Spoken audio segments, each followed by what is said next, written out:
Fronta Veritas Report. Mga aktibidad para sa ika-129 na founding anniversary ng Philippine Army sa susunod na buwan, sinimulan na. Detalye sa ulat ni Nolan Ariola. Good, Nolan. Maraming salamat mga kapanalig. Nagsimula na sa mga aktibidad ang Philippine Army para sa pagdiriwang ng ika-129 na taong anibersaryo ng pagtatag nito noong February 16, 2026 na may focus sa modernisasyon, kahandaan at katatagan. Ang tema ng pagdiriwang sa taong ito ay ang inyong matatag na hukbong katihan. Nagsimula ang kick-off ng month-long celebration noong February 16, 2026 sa pangunan ni Army Chief Lieutenant General Antonio Lafarrete sa Fort Bonifacio, Taguig City.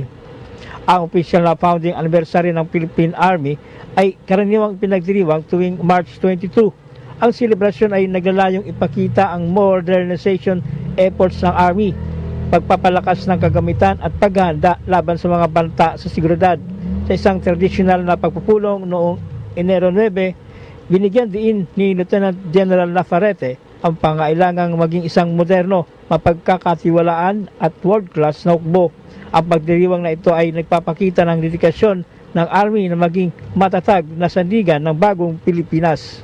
Today, as we launch this year's anniversary activities, with the theme, ang inyong matatag na hukbong katihan, we continue to build on the progress we have achieved and sustain the efforts towards a more credible and responsive Philippine Army, while accordingly attention to our most potent strength is our personnel.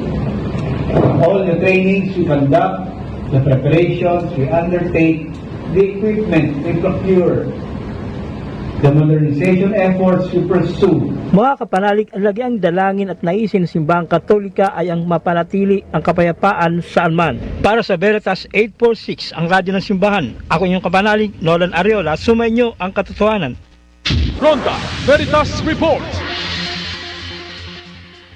Ay nakikinig sa Buhay at Kalusugan.